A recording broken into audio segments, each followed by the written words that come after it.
There's a story in the Bible about a wicked servant who found out he was about to be fired. So he basically starts giving favors, cutting deals, and giving away his master's stuff so that he'll have friends when he gets thrown out. Guess what? That's happening today. Our politicians in D.C. have been using the people's money to make life better for themselves and their friends, and you and I are paying the bill. We're supposed to be the masters, and the government works for us. Doesn't it feel like we work for the government instead? They get special perks, sell influence, and are treated like royalty. We beg for scraps from the table, even though the table is supposed to belong to us and was bought with our money. Join me in the Economic War Room, where we will share a plan to stop the D.C. greed, hold the bums accountable, and take back our rightful authority as we the people under our American Constitution. Every day, there are new examples of blatant hypocrisy coming from our politician. They say, rules for thee, but not for me. That seems to be the motto. We're told to wear masks, stay in our homes while they attend lavish parties or take maskless vacations. We used to call them public servants, but now they are self-proclaimed public masters with mandates and dictates that they themselves ignore. It wasn't supposed to be this way. It shouldn't be this way. But how else can you explain people spending millions of dollars to win a congressional seat that pays $170,000 a year? That's nice money, but would you spend millions of dollars in a campaign for that job? Come to think of it, have you ever wondered how politicians all get so wealthy on a government salary? The late Senator Harry Reid was asked that very question, and he answered, "I did a very good job investing." Very good indeed, Senator Reid. You accumulated a fortune, some estimated at $10 million, all while working on a government salary that started at $77,000 a year in 1987 and never exceeded $193,000 30 years later. And you lived a lavish lifestyle in between. That's quite a feat. National Review did an analysis of your stock trading and found that, how should I say it? Senator Reid was well informed. Maybe. And he's not alone. Many of our so-called public servants have profited remarkably from their time in office.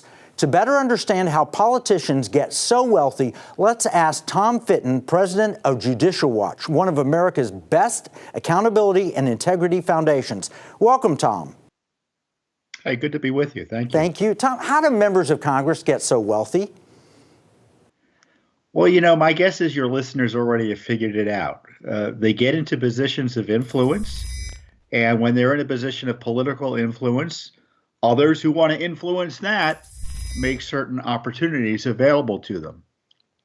And in the case of folks like Nancy Pelosi, well, Harry Reid specifically had business deals in Nevada, which were notoriously corrupt. So that's, that goes beyond stock picking. But when you have individual trades by members of Congress, specifically Nancy Pelosi, who initially in defending it said it was capitalism. It's wonderful to have these socialists hide behind capitalism in what to me is evidence of insider trading. If I were Securities Exchange Commission, Kevin, I would necessarily just presume that individual stock trades by members of Congress are the result of insider trading. They're in the position to know what's happening in the economy, what's coming down the pipeline regulatorily. And so, how is it that it's not compromising their stock trading? And no one's fooled by that. Now, one of the other dirty little secrets quickly is that insider trading Congress has an exemption for. No, there's the laws against insider trading make no exemption for members of Congress. The exemption is they're not prosecuted or investigated the way the private sector would be. So how are they prosecuted and investigated? Rarely, if at all. There was an insider trading investigation, a year or two ago. I think there was a senator, Republican senator, I think it was Senator Burr, if I recall, and he was exonerated, I guess, after the investigation. But it has to reach a certain level before they'll even take a look at it. And the concern is that you have people in Congress there for dozens of years who are translating public service into personal gain. And the other secret sauce here is members of their family get hired on the outside as well to lobby or engage in the DC game. And so becomes a family affair.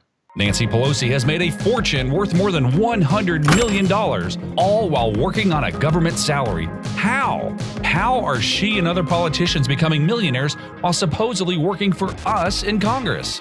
The corruption is deeply disturbing. Democrats and Republicans alike are pigging out on Pelosi perks. Politicians in Washington are giving themselves big salaries, big pensions, and big benefits. And if that wasn't bad enough, they're making millions on Wall Street with insider trading. Economic War Room has just released its expose of this outrage.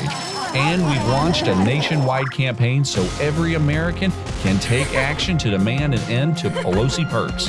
Go to stopdcgreed.com, and in less than 60 seconds, you can tell lawmakers to stop the corruption and stop DC greed.